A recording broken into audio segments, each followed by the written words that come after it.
Irmãos, momento assim de teste das emoções. O Senhor tem, como eu disse, o Senhor quem tem preservado toda a nossa unidade, né? Todo o nosso senso de comprometimento.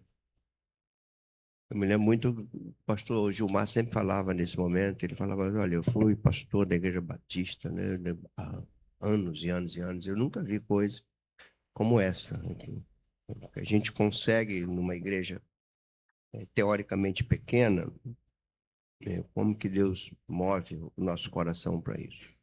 Então, o nosso maior tesouro é o Senhor no nosso meio, que nos une, que nos mantém em comunhão uns com os outros.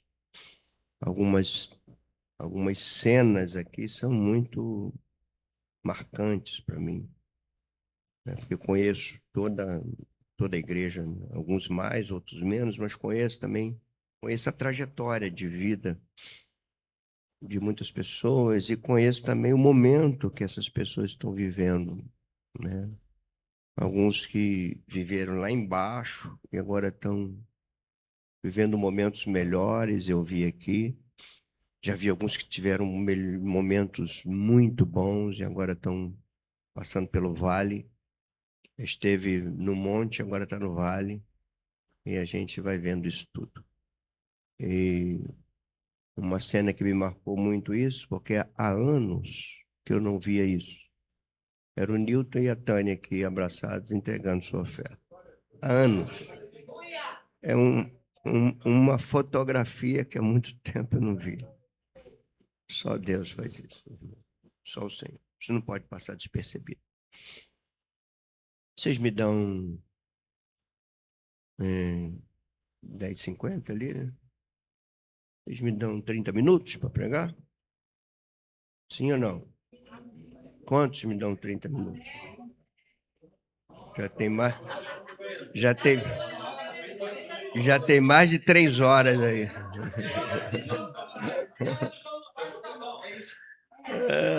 O Beto tinha que lembrar disso.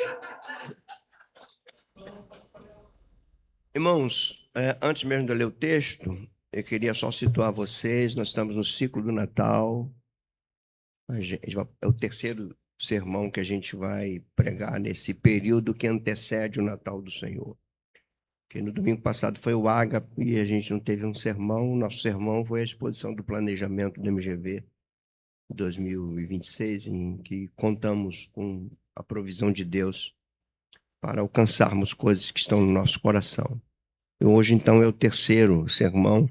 Esses sermões que antecedem o, o Natal do Senhor tem como objetivo preparar a igreja para o dia 25. Para que você entenda que o dia 25, ele marca o cumprimento de uma promessa, que era a vinda do Messias. Ele nasceu, né? O Deus encarnado. O Deus se fez carne e habitou entre nós. Paulo vai dizer que, vindo à plenitude do tempo, Deus cumpriu sua promessa, Deus enviou o seu Filho. E para nós cristãos, numa data como essa, nós pensamos em duas direções. Poderíamos dizer em três direções, né? Pensamos primeiro nas promessas cumpridas. O Senhor Deus prometeu a vinda do Messias e ele veio. Então a gente lembra que as promessas do Senhor se cumprem, que a palavra de Deus é veraz. Mas a gente também olha numa direção futura. A palavra de Deus se cumprirá. Então aquele que veio voltará. E agora nós, assim como Israel tinha que se preparar para a chegada do Messias, a igreja do Senhor se prepara para o seu retorno. E esses elementos são fundamentais para a fé cristã. Então nós olhamos para o passado, vimos promessas cumpridas, olhamos para o futuro, aguardamos cumprimento de promessas e olhamos para o presente, nos avaliamos para ver em que medida estamos crendo nisso e esperando esse cumprimento. Então são 3 pontos sempre importantes na vida cristã. Você olhar olhar para o que ele fez, olhar com esperança para aquilo que ele vai fazer e olhar com honestidade para aquilo que nós temos feito e o que Ele tem feito por nós hoje. E hoje o texto da nossa reflexão, não vou falar que é uma pregação, que é um sermão, porque a gente não tem muito tempo para isso. Mas vai ser o texto de Isaías, capítulo 11.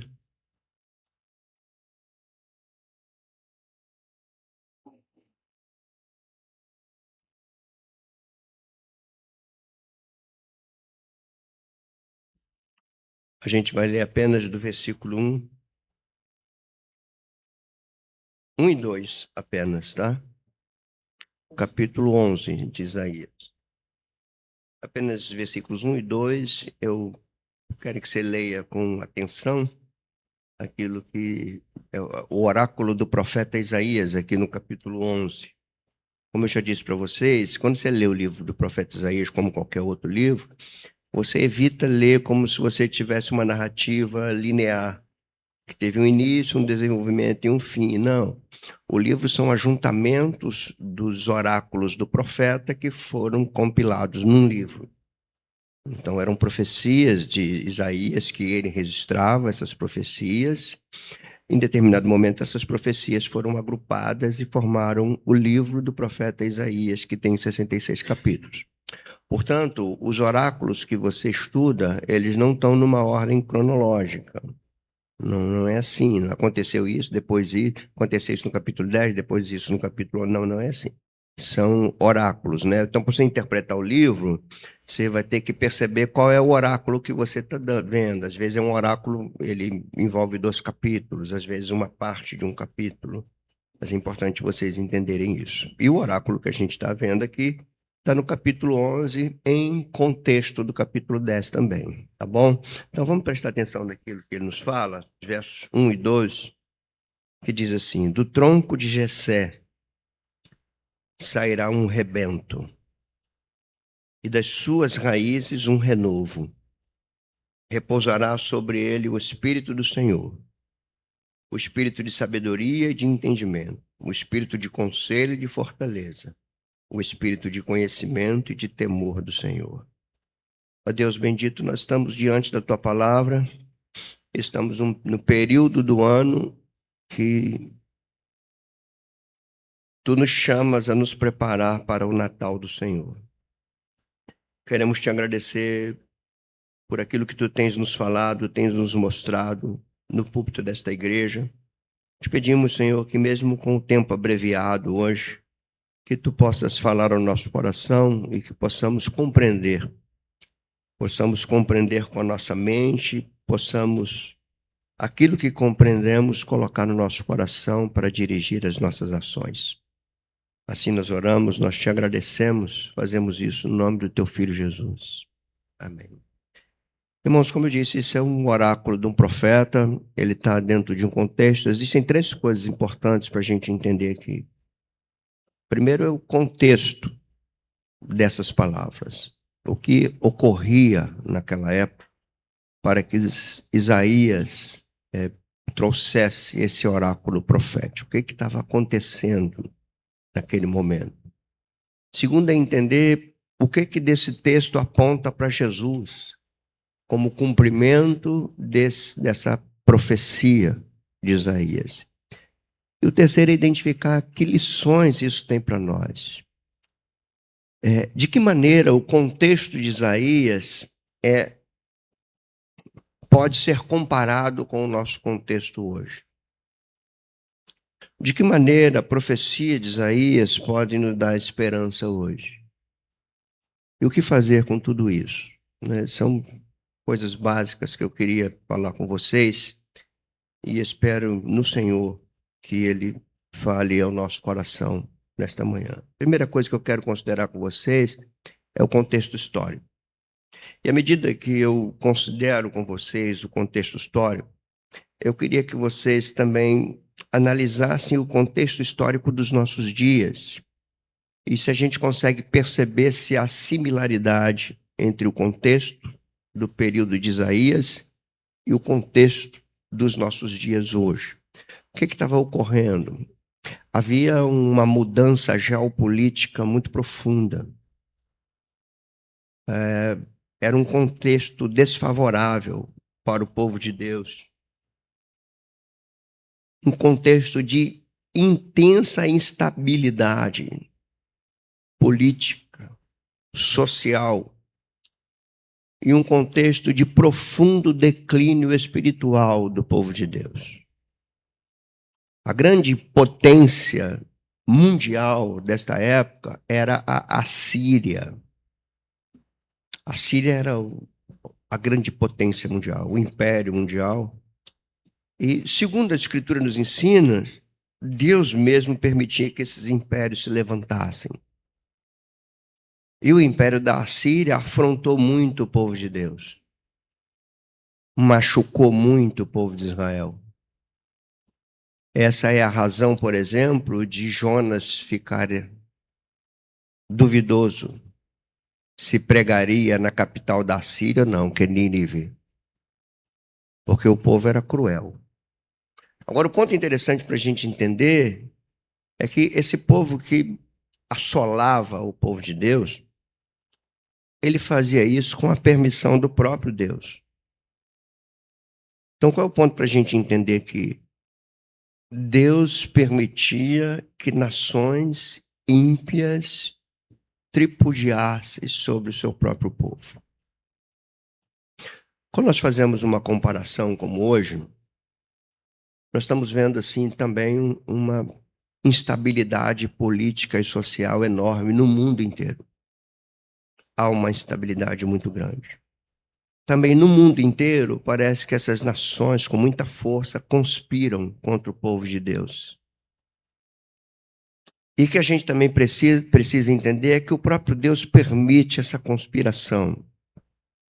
E quando a gente junta os contextos, a gente vai ver que o poder da Assíria, havia mudança, irmãos, geográfica, que a Assíria ia conquistando terras, havia mudanças comportamentais, porque eles também influenciavam com sua cultura. O povo de Israel, nesse tempo, então, ele já estava declinando na sua espiritualidade. O povo de Israel estava traindo a aliança de Deus. O culto que Israel prestava não era o culto que Deus prescreveu para ele. Havia dentro do povo de Israel misturas culturais vindas de fora, que influenciava comportamentos, que influenciava a própria religião de Israel. A liderança religiosa de Israel estava corrompida.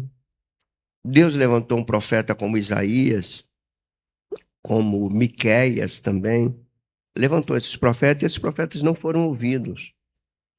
Eles pregavam, eles anunciavam que viria um juízo de Deus, porque Israel estava negligenciando a aliança. Israel estava flertando com outros povos, com outras culturas, incorporando isso, inserindo isso dentro do seu próprio culto. Havia, como eu já disse para vocês, uma falsa segurança religiosa, porque o templo estava em pé. Israel, nesse tempo, ele deixa de confiar em Deus e busca parcerias com outras nações para visando se fortalecer para se livrar da fúria da Síria. E Deus então levanta esse povo de uma forma tão poderosa que ele vai destronando todas as potências da época. A Síria destruiu o Egito e partiu para cima do Reino do Norte. E havia tudo isso. Então, a gente está lendo o capítulo 11, que aponta para um futuro. Um exercício interessante que você faz, se você lesse o capítulo 10 fala do juízo de Deus contra a Assíria. Então, reparem o que a palavra de Deus está nos falando. Deus permite que essa potência tripudie contra o seu próprio povo, mas Deus promete que vai punir essa potência. Então, essa leitura é muito interessante para nos trazer esperança, confiança. O que a gente está vendo no nosso tempo, o quanto se conspira contra os princípios de Deus. Como eles estão conseguindo aquilo que eles tentam há muito tempo. Reparem, irmãos, eu preciso contextualizar vocês para vocês entenderem aqui o âmago desse oráculo de Isaías. A intenção dos inimigos de Deus, e eu falo de hoje, não é destruir a igreja. Eles até então não estavam destruindo o povo de Israel. Então, se a intenção não é destruir a igreja, qual é a intenção? Secularizar a igreja. A intenção é fazer com que a igreja perca seus distintivos, perca sua identidade, perca seu senso de missão, perca sua pureza cultica, sua pureza litúrgica. Falando de uma forma mais direta, Satanás vai usar povos, vai usar ideologias, vai usar sistemas políticos para mudar um cenário mundial. E na mudança do cenário mundial, o próprio povo de Deus se sente, então, escanteado, colocado para o canto. Então, a ideia dessa conspiração contra não é, pelo menos a priori, não é destruir a igreja. É descaracterizar a igreja ou resumir a igreja a um grupo inexpressível no canto, entre os seus pares. Enquanto isso, a sociedade pensa diferente sobre quem é Deus, a sociedade começa a pensar diferente sobre valores e princípios morais, a sociedade começa a pensar diferente sobre o que é família, a sociedade começa a pensar diferente sobre o que é a Bíblia. Aí, se você analisar tudo que eu estou falando no que diz respeito à sociedade, aí você vai ver que tudo isso também está acontecendo dentro da igreja. Dentro da igreja, e esse texto ele aclara isso para nós. Porque o contexto histórico era esse. A influência cultural à volta de Israel estava influenciando o comportamento de Israel. A influência cultural do nosso tempo está influenciando, está trazendo desvios ao próprio comportamento da igreja. Há quanto tempo que eu falo para vocês que o número de divórcios na igreja é equiparado ao número de divórcios fora da igreja? Há quanto tempo que eu falo para vocês que as necessidades que a igreja busca saciar são as mesmas necessidades que o mundo busca saciar? A prosperidade, a conquista, o avanço. E começamos a medir Deus por aquilo que nós estamos conquistando.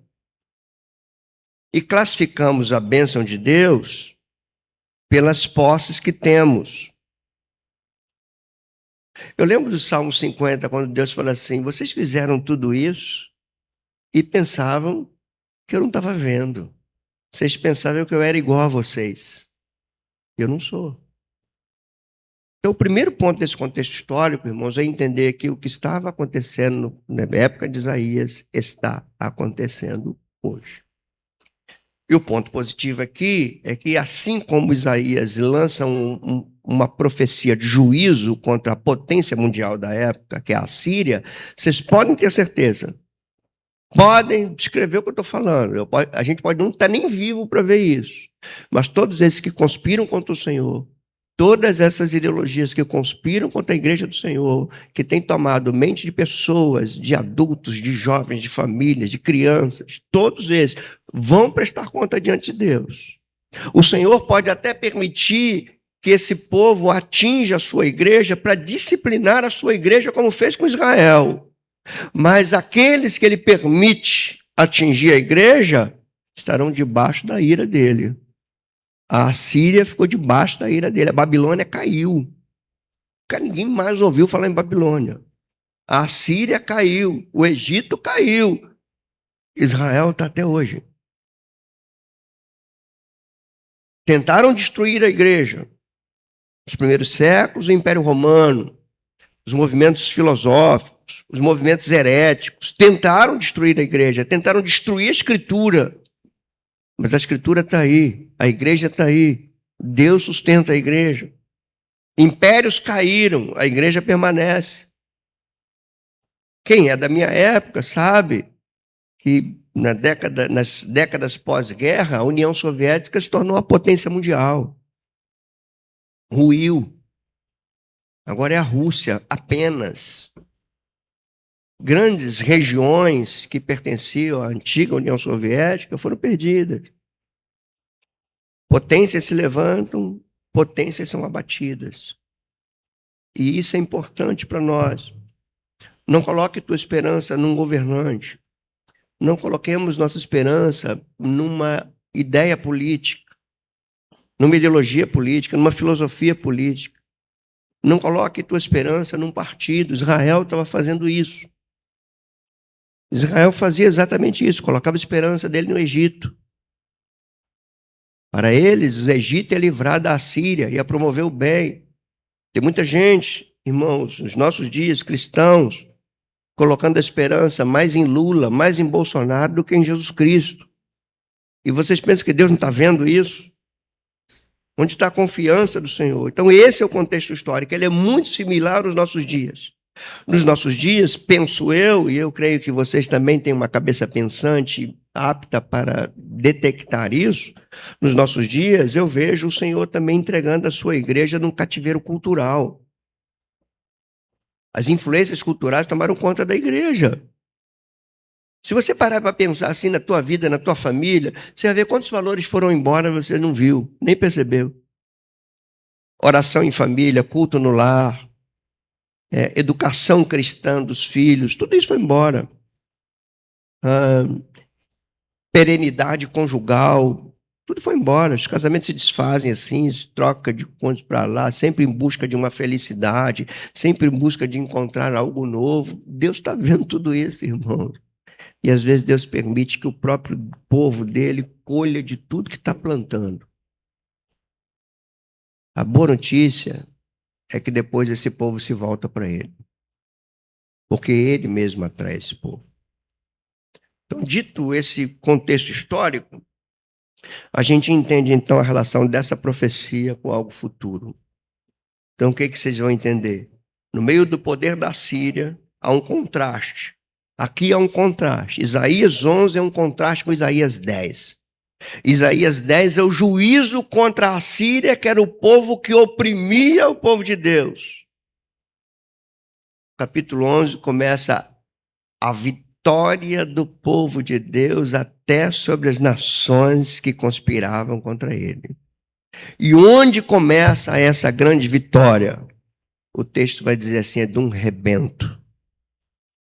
O rebento de Jessé. Não é isso que diz o texto?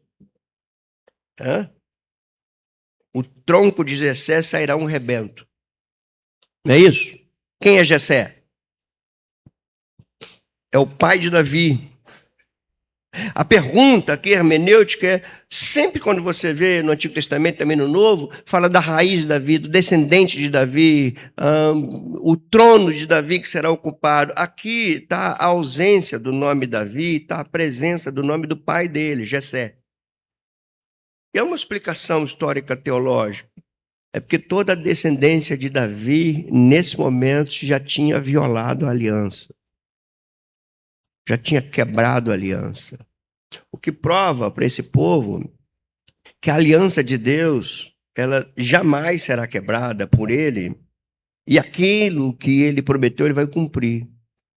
Vai vir sim alguém da raiz de Davi, e aqui ele chama de tronco de Jessé, e fala, sairá um rebento. A ideia que está por trás desse texto tem a ver com rebento, tem a ver com remanescente. O rebento de um tronco são os pequenos brotos que surgem depois de uma árvore ser cortada. Então o que o profeta está dizendo é que a árvore cortada é Israel. Mas o tronco fica. Por que o tronco fica? Porque tem uma promessa da raiz de Davi, que é filho de Jessé. Então, por isso o tronco fica. Por isso, irmãos, podem tentar destruir a igreja, como já tentaram muitas vezes, mas sempre o tronco fica. E aqui ele fala que desse tronco vai nascer um remanescente, algo que brota daquilo que não se pensava mais ter vida. E ele fala desse rebento como um renovo, que ele fala no verso 1. Aqui, irmãos, o texto está apontando para Jesus Cristo. Quem é Jesus Cristo? É esse remanescente. Ele é o Israel verdadeiro. Você vai entender algumas expressões de Jesus, quando ele, já no seu ministério, quando ele diz, por exemplo, assim, eu sou a videira verdadeira. Por que ele fala isso? O que tem a ver videira com o que a gente está falando? Israel era considerada a videira de Deus. Se você ler o Salmo 80, você vai ver isso de forma poética. O salmista lamentando e dizendo, tu trouxeste uma videira para esse lugar.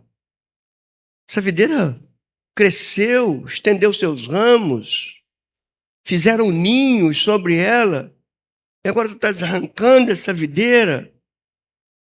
E ele continua de forma poética, eu estou falando do Salmo 80, ele diz, visita essa vinha, que está espinhada, pisada, torna a visitar essa videira. É o que Israel pensava, ser a videira de Deus.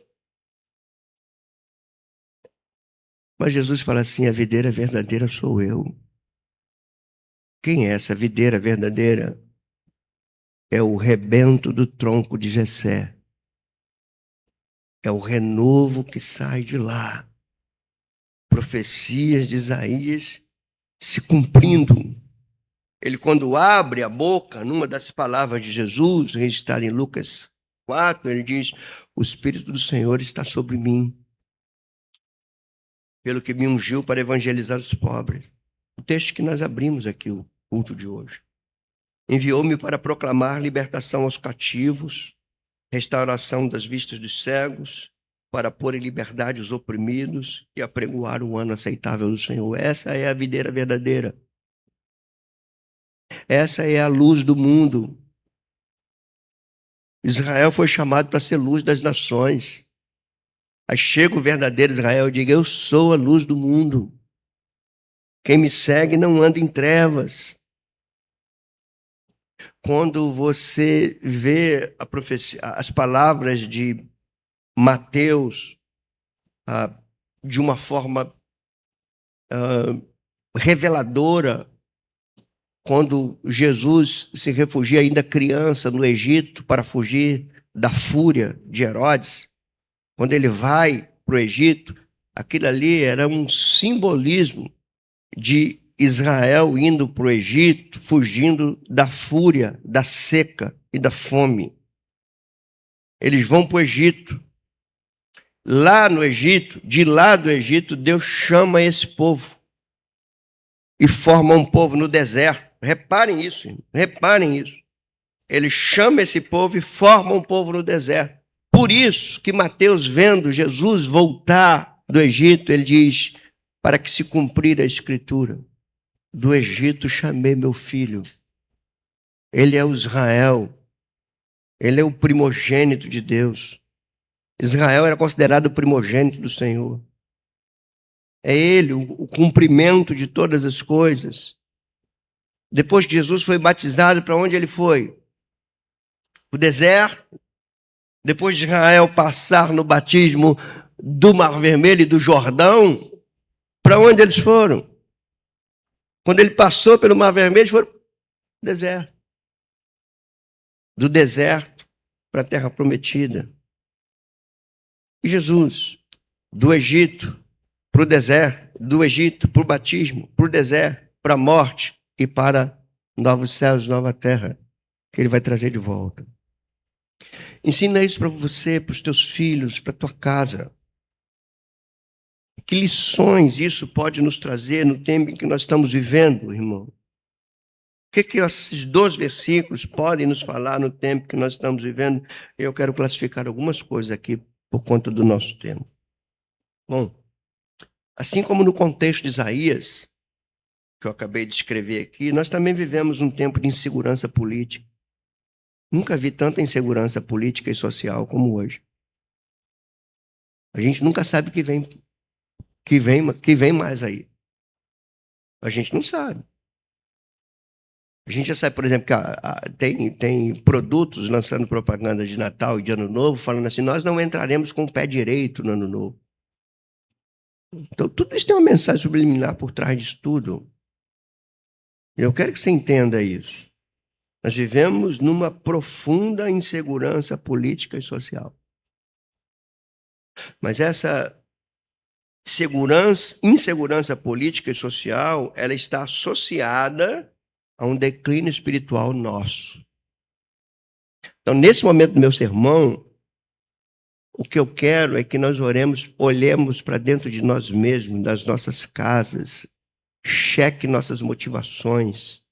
O que te leva a trazer aqui ao culto? Que tipo de culto você está oferecendo a Deus? Sabe como é que Israel oferecia culto a Deus? Ele vivia afundado no pecado, depois ia para o templo. E pensava que Deus não estava vendo. Flertava com outros deuses, depois ia para Iavé. E pensava que Deus não estava vendo. Sabe o que acontecia com a igreja no final da Idade Média? Eles eram capazes de matar um ao outro, depois chorar emocionado com o canto gregoriano na missa. Irmãos, eu falo também profeticamente, isso não está diferente dos nossos dias. Pessoas afundadas em pecado, vivendo uma vida totalmente contrária aos princípios e valores do reino de Deus, maquinando mal com a mente, tentando resolver as coisas da sua própria maneira e depois chorando no culto. Enquanto isso, as famílias estão sendo despedaçadas. Outros tipos de... Essa semana eu vi pelas redes sociais uma mulher oriental, oficializando o casamento dela, entrando com um buquê de flores e tudo, o casamento dele com um personagem de inteligência artificial. Era um casamento. Então, nós estamos vivendo tudo isso, mas quando nós olhamos para nós vamos ver, vamos ser honestos, gente, nós falhamos em oração. A gente não ora mais. Quando a gente quer resolver os problemas, a gente não dobra os joelhos diante de Deus. A gente procura outros recursos. Não tenho nada contra a terapia, gente. O que eu estou falando é que Israel procurava corrigir seus problemas se associando com o Egito, buscando conselho fora do povo da aliança. E o que eu vejo hoje não é diferente. As pessoas aprontam e vão buscar o bom conselho na terapia que fala aquilo que você quer ouvir. O que a terapia faz? Aquilo que você quer ouvir é o que vai falar para você. Aí eu quero dizer aqui, como um pastor que procura ser sério, que Deus está vendo tudo isso. Ao invés de você acreditar na palavra de Deus, você acredita na palavra de quem não conhece a Deus. Ao invés de você se submeter ao conselho de Deus, você se submete ao conselho de quem não o conhece. Israel estava fazendo isso. E Deus permite que a Assíria se levante e destrone tudo. Então, primeiro ponto, a gente está se preparando para o Natal. Olhe para a tua vida assim como eu devo olhar para a minha. Como é que você está resolvendo suas questões? Você está confiando em você mesmo? Você está confiando numa mudança política? Você está confiando na tua força, na tua habilidade? Enquanto isso, você coloca Deus em segundo plano. Teu relacionamento com Deus é uma coisa superficial, religiosa e pontual. Você pensa que Deus não vê isso? Você pensa que Deus é igual a nós? Então, a primeira grande lição para nós desse texto é olhar para dentro de nós.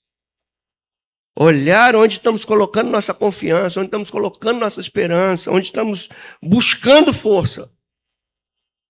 E olha, irmãos, se nós, cada um de nós, honestamente olharmos para dentro de nós, nós vamos ver que nós nos assemelhamos muito a Israel na época de Isaías. Israel, na época de Isaías, tinha gente de devoção apenas no templo. Hoje, não é diferente. Gente que fica uma semana inteira sem um momento de comunhão com Deus, mas quer ter a comunhão no domingo, no culto. Israel fazia isso. Ao invés de meditar na sua lei e ter prazer nela de dia e de noite, não, eles andavam segundo o conselho dos ímpios. por isso acabaram se assentando na roda dos escarnecedores. Deus levou numa queda, numa espiral descendente por conta das suas obstinações. Então, a primeira coisa que a gente tem como lição é isso. Reparar os contextos. Entender uma segunda coisa. Assim como a Assíria, no tempo de Isaías, há nos nossos dias também nações poderosas. Assim como era a Assíria, assim tem nações poderosas, e vou ser mais específico. Existem regimes poderosos que tentam tomar o poder e não se enganem. São regimes totalmente contrários a Deus, ao seu povo, à sua aliança, seus princípios, seus valores. E isso acontece no nosso dia. Há nações, há ideologias, há uma verdadeira conspiração contra o povo de Deus nos nossos dias.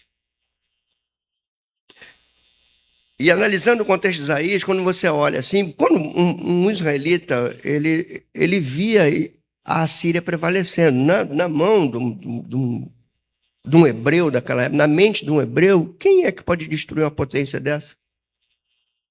Por isso que eles iam buscar auxílio no Egito, que era outra potência. Então me associo com ele e eu venço a Síria. Então, assim como naquele dia, irmãos, a gente também olha assim e pensa assim, não tem jeito. Quem é que vai frear um regime como esse? Se o próprio povo, pegando o Salmo 73, que o salmista é muito indignado, ele fala, o próprio povo se volta para os ímpios e bebe das suas fontes. Salmo 73 é uma crise existencial e espiritual.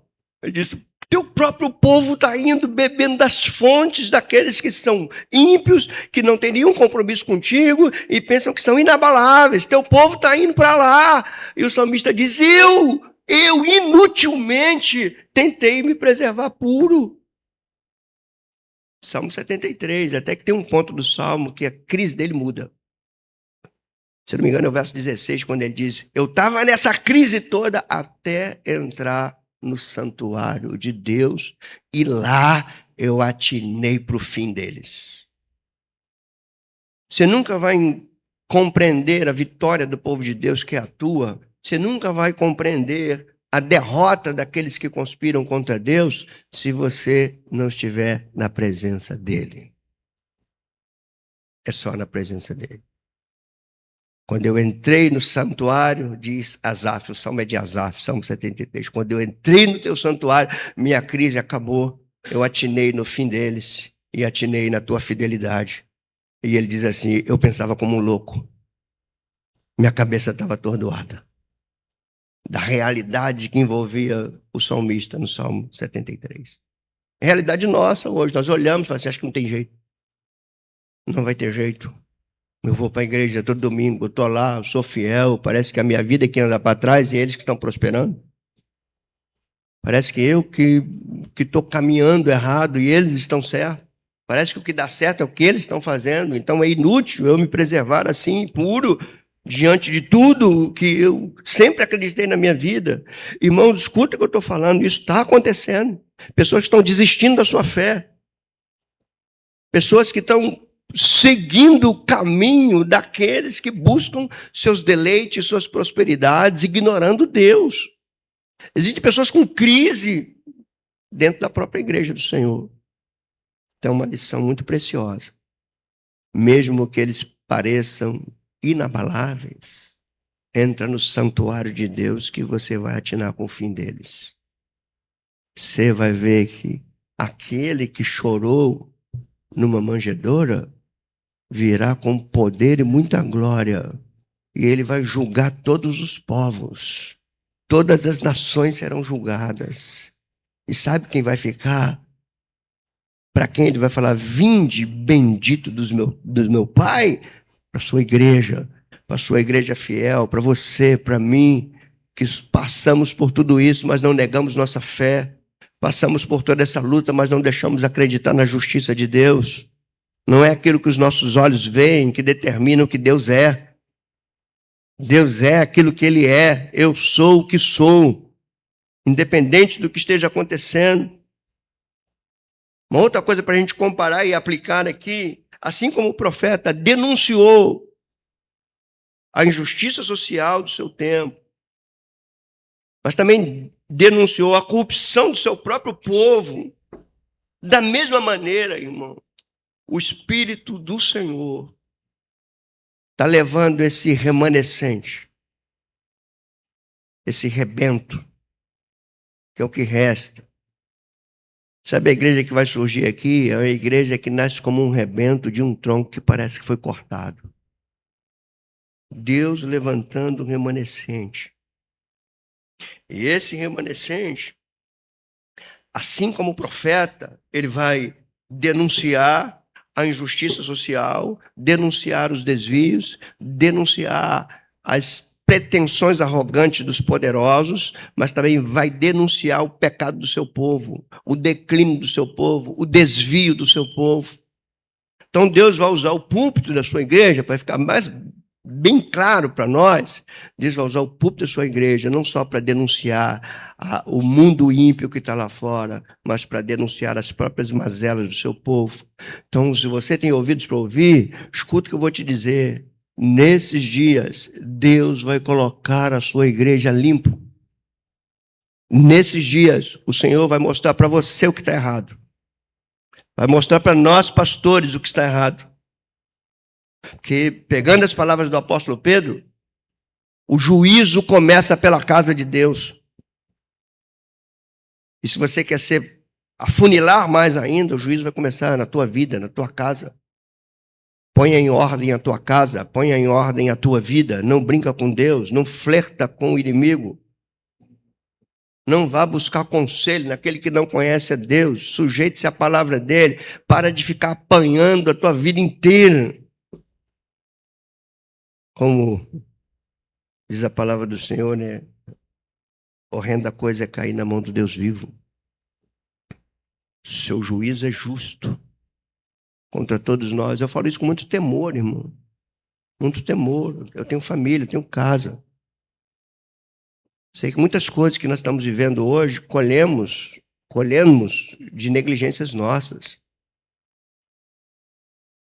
E aqui esse texto fala, a Síria está aí poderosa, mas ela vai cair. Israel foi punido por essa nação, mas do tronco de Jessé vai nascer um rebento, um renovo. E ele veio há 2000 anos atrás. Ele pisou nesse solo que ele criou. Assim, um último ponto para você entender, e esse é um grande ponto positivo, assim como o povo de Deus foi encorajado pelo profeta Isaías, com a promessa da vinda de um rebento do tronco de Jessé, assim também você e eu. Olha para mim, eu sei que bate medo no teu coração, na tua mente, sei disso. Sei também que você, muitas vezes, é colocado contra a parede quando Deus aponta para você tuas falhas, teus erros, e do que você está colhendo por isso. Eu sei disso, que Deus faz isso com seus filhos. Mas qual é a palavra de esperança? Assim como Isaías, no meio desse caos, fala que vai nascer um rebento do tronco de Jessé, assim você, tua vida, minha vida, nossa vida, a igreja, tudo que a gente está passando, ainda que a gente esteja passando por uma moenda muito grande, ainda que a gente entre na crise de Jó, Jó vê uma árvore cortada, ele diz, há esperança para essa árvore cortada, porque do seu caule pode brotar outra. Mas era uma crise tão grande em Jó que ele diz, de mim, há mais esperança para essa árvore do que para mim.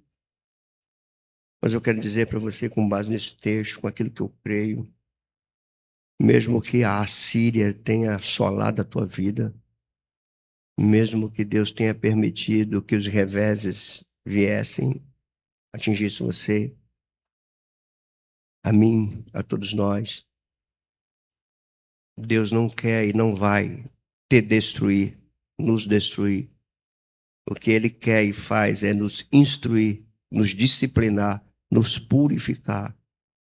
E assim como está uma palavra de esperança para aquele povo, assim também tem uma palavra de esperança para a tua vida nesta manhã.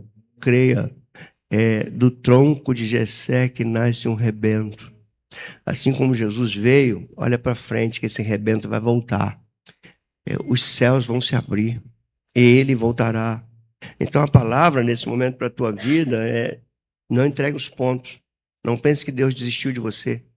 Não pense que Deus vai deixar você a vida toda ser tripudiado pelos teus inimigos. Deus te levanta, como levantou Israel. Não é mérito teu, é fidelidade dele. É ele que começa e termina a boa obra. Não é você, não sou eu, é ele. Então, assim como nasceu um rebento do tronco de Jessé, também nasce um rebento na tua vida. Assim como parece que tudo foi cortado, você vai ver que daquilo que parecia ser cortado, quando você olhar, você vai ver que tem brotos nascendo. É o remanescente da tua vida. Sabe o que é um remanescente? É aquilo que resta. Deus faz do que resta da tua vida um momento melhor do que você vivia antes. Há um remanescente. Então, o que você faz nessa manhã? Se parece que tudo está se acabando, aí você olha e fala, mas ainda tem um pouquinho de fé dentro de mim, por isso que eu estou aqui. É um desejo, uma esperança, por isso que eu estou aqui. Mas é o que resta da minha vida. Então pega o que resta, entrega nas mãos do rebento do tronco de Jessé. Entrega o que você tem nas mãos de Jesus Cristo nesta manhã. Quinta-feira, você com a tua família vai lembrar que ele nasceu.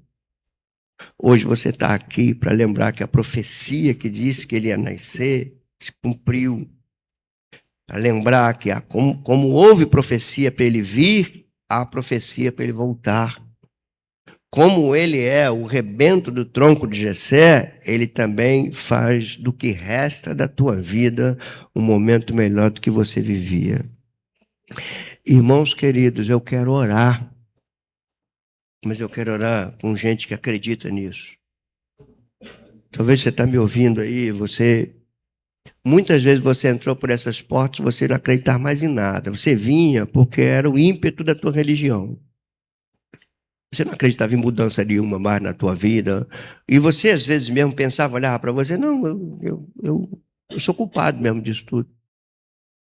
Assim não tem mais jeito na minha vida. O rebento do tronco de Jessé está aqui, nesta manhã. Então, para você que alguma vez pensou que não tinha mais jeito,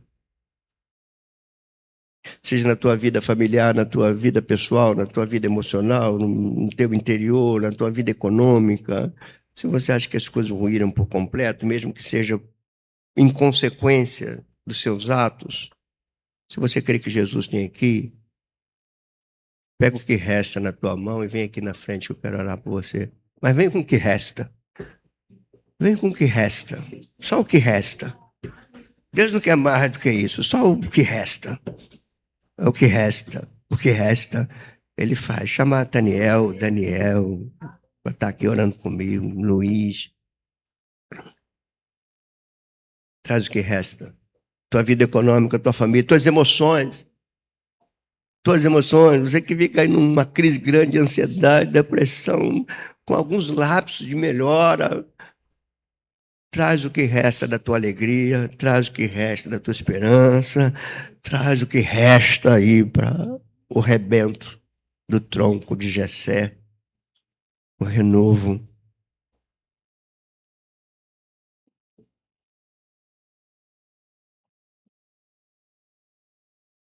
Deus é precioso.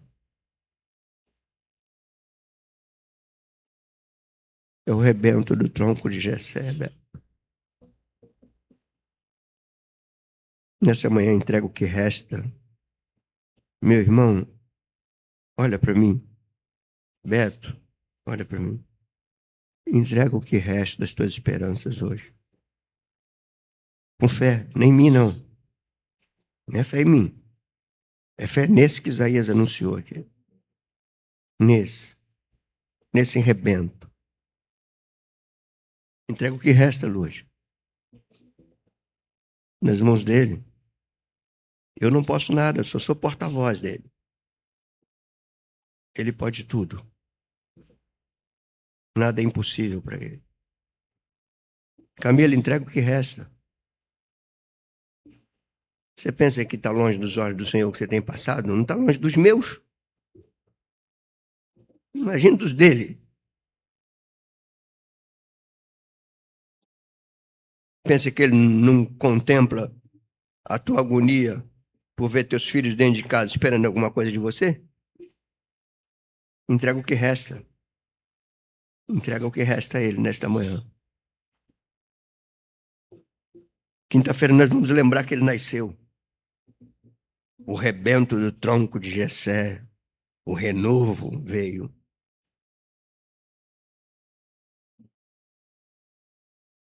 Basta uma palavra tua, Senhor. Senhor, tu conheces o meu coração, tu sabes que nem sempre,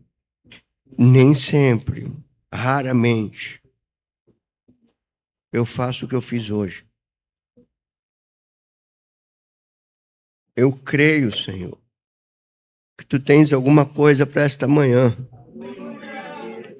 Nós estamos aqui, nós ofertamos. Muitos aqui entregaram até que não podia. Aqueles estão, Senhor Deus,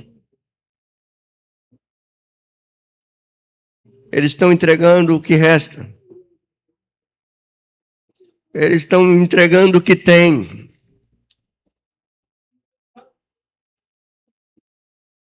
E quero que vocês que estão aqui comigo lembrem de um episódio bíblico. Lembrem e se situem nele, porque eu estou lembrando desse episódio agora. Uma multidão seguia Jesus. Seus discípulos estavam com ele. Estavam cansados. O dia estava indo embora. A noite chegando. Seus discípulos e falaram assim: despede o Senhor, porque eles estão com fome.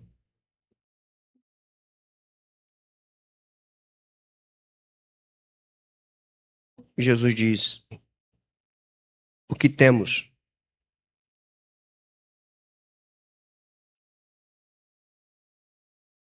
E um discípulo chamado Filipe fala assim: olha, tem um jovenzinho aqui, Senhor. Ele não tem muita coisa não, acho que não vai dar em nada. Ele tem 2 pãezinhos e 5 peixes. Então traga o que resta. Traga o que resta. Traz os 2 pães e os 5 peixes. E o Senhor ora. Alimenta a multidão. E sobra 12 cestos. Meu irmão, minha irmã, não perca a tua fé. Ele é o mesmo ontem, hoje, eternamente. Milagres não são coisas do passado. Milagres são coisas de Deus. E Deus não é passado, presente. Deus é eterno. Senhor, as minhas mãos são mãos de um pecador que foi justificado pelo sangue do teu Filho Jesus. Eu estendo minhas mãos sobre essas pessoas que estão aqui. Elas estão trazendo o que resta. Senhor Jesus, tu que multiplicaste pão, multiplicaste peixe, tu és o rebento do tronco de Jessé. Pega o que resta aqui das nossas vidas, eu também me incluo, Senhor. Muitos que estão aqui, esses que estão aqui na frente, eles admitem que a situação é tão veraz, tão cruel, que eles admitem: eu, humanamente, não tenho mais esperança. Mas nós estamos falando de ti, Senhor. Não estamos falando humanamente. É de forma divina. Ó Deus, eu te clamo por uma coisa que esta igreja precisa, como o salmista muitas vezes falava: mostra-nos um sinal do teu favor. Eu te peço hoje, Senhor, nós não precisamos de sinais para crer em ti. Nós cremos na tua existência. Mas em alguns momentos, Senhor, são tão importantes, Deus. Tu mostrasses um sinal de que tu estás presente. Então vem nesta manhã, Senhor. Sonda cada coração, cada mente que está aqui, Senhor. Aqui tem vidas, aqui tem sonhos, aqui tem muitas coisas sendo colocadas diante de ti, como aqueles que trazem o que restam para ti, Senhor. Impõe tuas mãos santas sobre essas vidas, essas famílias, essas pessoas que estão aqui. Que seja uma manhã de renovo, Senhor. Que seja uma manhã de milagres na vida deles, Senhor. Muitos não estão aqui na frente, estão sentados ali, mas estão aqui em oração, em pensamento, Senhor. Muitos, ó Deus, que estão aqui, sequer tiveram coragem de sair da sua cadeira. Mas nós te pedimos, Senhor. Eu te clamo por essa pequena igreja que só existe pela tua graça. Essa pequena igreja que só existe porque tu tens sustentado. Essas pessoas que estão aqui, elas estão aqui pela tua mão, Senhor. Elas já te entregam os pontos há muito tempo, Senhor. É pela tua mão que elas estão aqui. Então que a tua mão sustente, que a tua mão renove nesta manhã, que a tua mão esteja abençoando, esteja suprindo, esteja devolvendo a alegria, devolvendo a esperança, devolvendo o ânimo, devolvendo a fé atingida pelas circunstâncias. Devolva, Senhor. Pega o que resta e faça brotar algo novo desse tronco rachado. Faça brotar algo novo desse tronco que foi cortado, Senhor. Faça brotar. Os teus filhos estão aqui. Os teus filhos estão aqui porque creem. Eles creem em ti. Eles creem no teu nome. Eles creem na tua palavra. Eles creem no que foi pregado, Senhor. Então opera nesta manhã. Opera. Suplico. Te suplicamos. Suplicamos. Suplicamos. Que eles possam, de alguma maneira, esses que estão aqui na frente, Senhor, que de alguma maneira eles possam sentir tua presença. Seja com uma brisa soprando no interior deles. Como se tua mão estivesse passando por cima da cabeça deles, acarinhando eles, fortalecendo. Seja como aquele que pega no colo alguém e leva, Senhor, que eles entendam que tu estás aqui, que eles percebam que tu estás aqui, Senhor, que eles percebam que são sustentados pelas tuas mãos invisíveis, essas mãos furadas, invisíveis que nos sustentam, que elas estejam guardando essas pessoas. São meus irmãos queridos que sofrem como eu sofro, que muitas vezes tentam entregar os pontos como eu. Muitas vezes falam: Senhor, está nas tuas mãos, porque eu não posso fazer mais nada. Tu sabes que eu tenho orado assim também, Senhor. Mostra-nos um sinal do teu favor. Mostra-nos um sinal do teu poder. Traz cura nesta manhã. Cura de sentimentos retidos, sentimentos presos. Traz cura sobre sentimentos que viraram ressentimentos. Quebra o jugo nesta manhã, Senhor. Quebra o jugo do peso, da condenação, da culpa. Quebra o jugo, libera corações nesta manhã, Senhor. É o tempo do Natal, é o tempo de lembrarmos que a profecia se cumpriu, que tu vieste, Senhor. Seja sobre eles. Sopra uma brisa suave sobre todos eles. Derrama sobre eles um bálsamo que refrigera o fundo da alma, Senhor. Que eles saiam daqui mais desejosos mais devotos, mais apegados à oração, a Ti, à Tua palavra.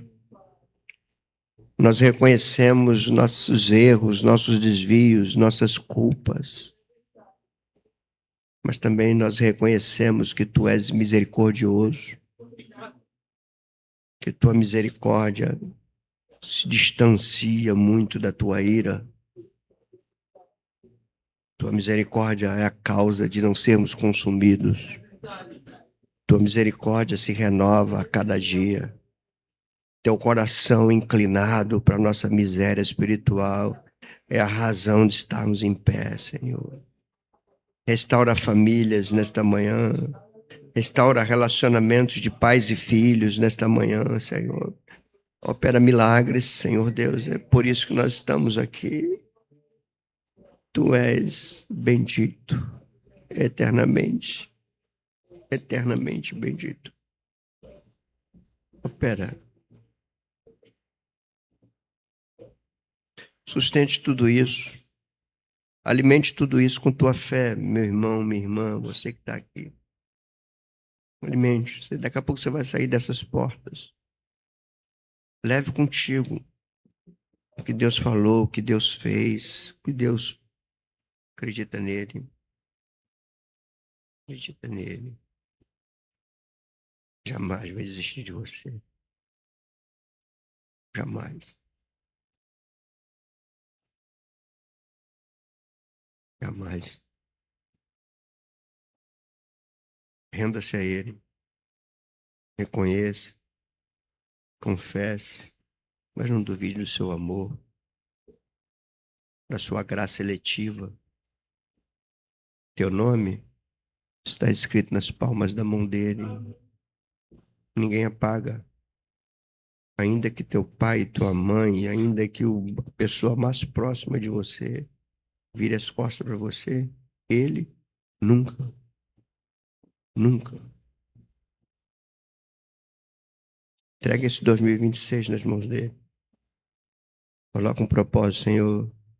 Eu te peço, por tua misericórdia, eu possa ter a minha alegria devolvida, o meu ânimo devolvido, a minha fé. Quero ser bênção para outras pessoas. Senhor, se pudéssemos, estaríamos aqui fazendo uma tenda para cada um. Mas nós precisamos ir, nós queremos cantar louvores a Ti agora.